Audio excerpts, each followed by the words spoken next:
Bismillahirrahmanirrahim. Assalamualaikum warahmatullahi wabarakatuh. Wabitu billahi robba wa bi'islahi madina wa bi Muhammadin sallallahu alaihi wasallam. Rabbi israh li sadri wa yassir li amri wa hlul 'uqdatam min lisani yafqahu qawli.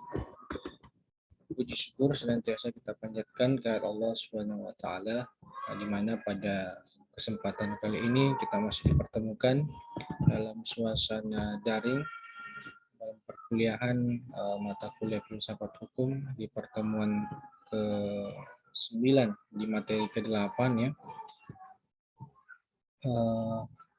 Sebelumnya tentunya masih suasana Idul Fitri ya, 1442 Hijriah. Saya mengucapkan minal aidin wal faizin taqabbalallahu minna wa minkum, mohon maaf lahir batin.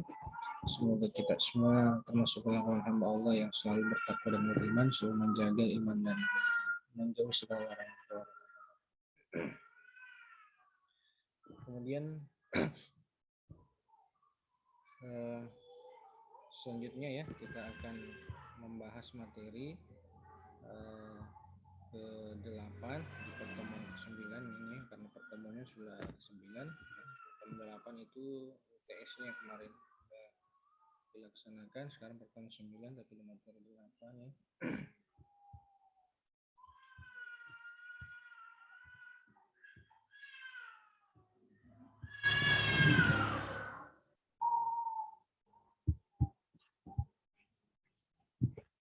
Ini materi kuliah ke-8 filsafat hukum ya. Kita akan bahas tentang kearifan lokal Nusantara dalam perspektif filsafat hukum bagian ke-8 ya, yaitu kearifan lokal yang ada di Sulawesi Selatan dan Papua. Jadi ini kearifan lokal di Sulawesi Selatan dan Papua ya. Jadi saya minta semua bisa disimak dan nanti membuat suatu kesimpulan di kolom komentar yang ada di Google Classroom ya.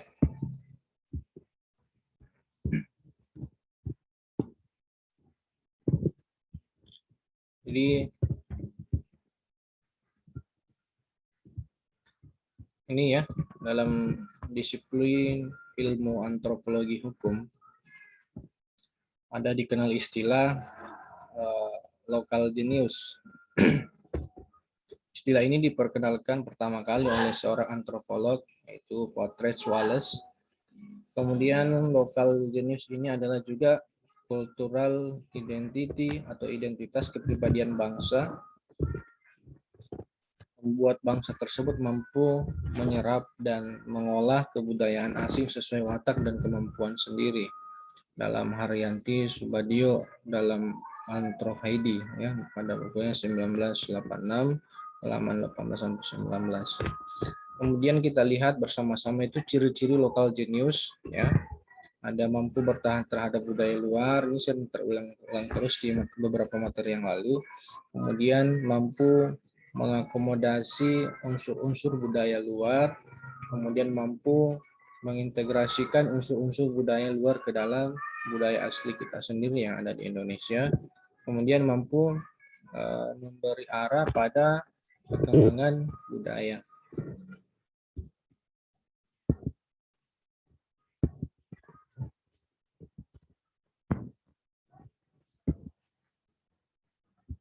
Kemudian selanjutnya, apakah kearifan lokal itu? Saya ulang kembali, apakah kearifan lokal itu? Jadi ini materi berulang terus, yang sangat penting untuk dipahami.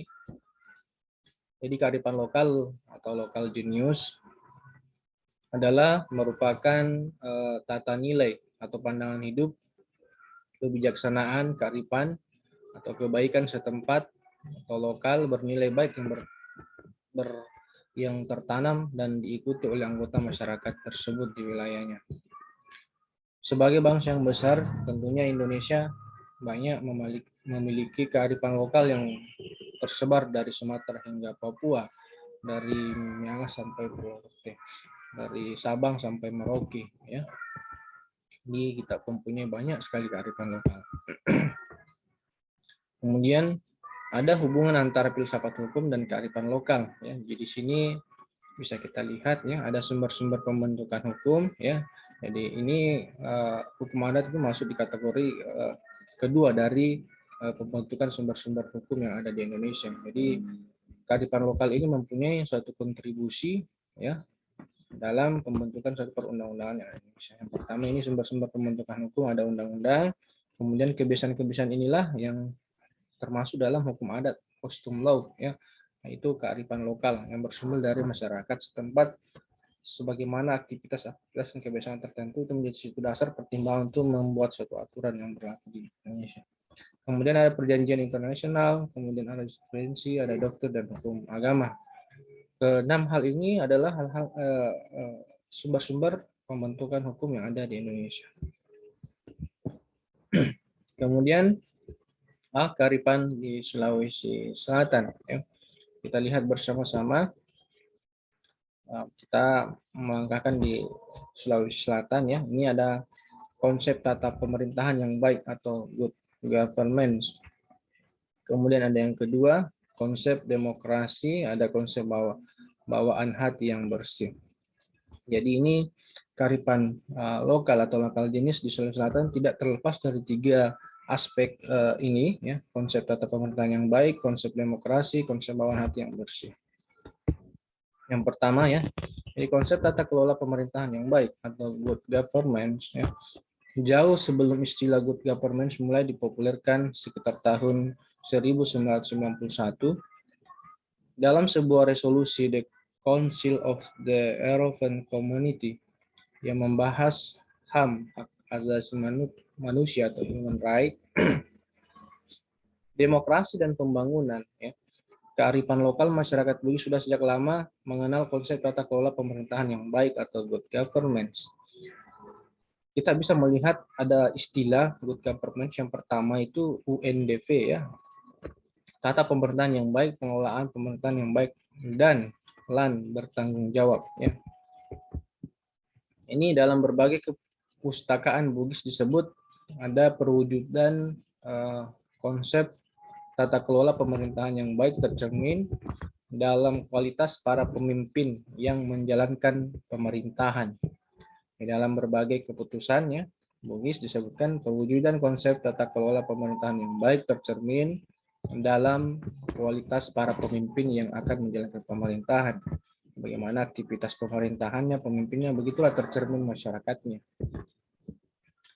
Kemudian seorang pemimpin dituntut untuk memiliki 4 kualifikasi yang tidak terpisahkan satu sama lain. Pertama, maca, malempu, warani, dan mageteng. Ya. Jadi pemimpin itu harus pandai, jujur, berani, teguh pendirian, atau cerdas, amanah, berwibawa, dan tegas. Ya. Ini keempat kualifikasi atau sifat karakter budaya kearifan lokal setempat di Sulawesi Selatan ini pemimpin harus dimiliki semua ya. Maca, nama lempu, warani, dan mageteng. Jadi ini filosofi ini harus kita pegang teguh sebagai orang Sulawesi Selatan ya, sebagai pemimpin ya, tidak harus pemimpin ya, harus pemimpin dalam rumah tangga juga mempunyai sifat karakter maca, melempu, warani, dan mageteng. Kemudian syarat-syarat terselenggaranya suatu pemerintahan yang baik menurut kitab Lontara ya. Pertama itu jujur ya terhadap Tuhan Yang Maha Esa atau Dewata Sawe dan sesamanya manusia. Jadi ini hablum minallah dan hablum minannasnya harus diperbaiki. Takut pada Tuhan Yang Maha Esa, menghormati rakyatnya dan orang asing dan tidak membeda-bedakan rakyatnya, equality before the law. Kemudian mampu memperjuangkan kebaikan negerinya dan menjamin tidak ada perselisihan antara pejabat, kerajaan, dan rakyatnya. Kemudian mampu menjamin kesejahteraan rakyatnya, berani dan tegas, tidak gentar hatinya mendapatkan berita buruk atau kritik dan tidak terbuai oleh sanjungan.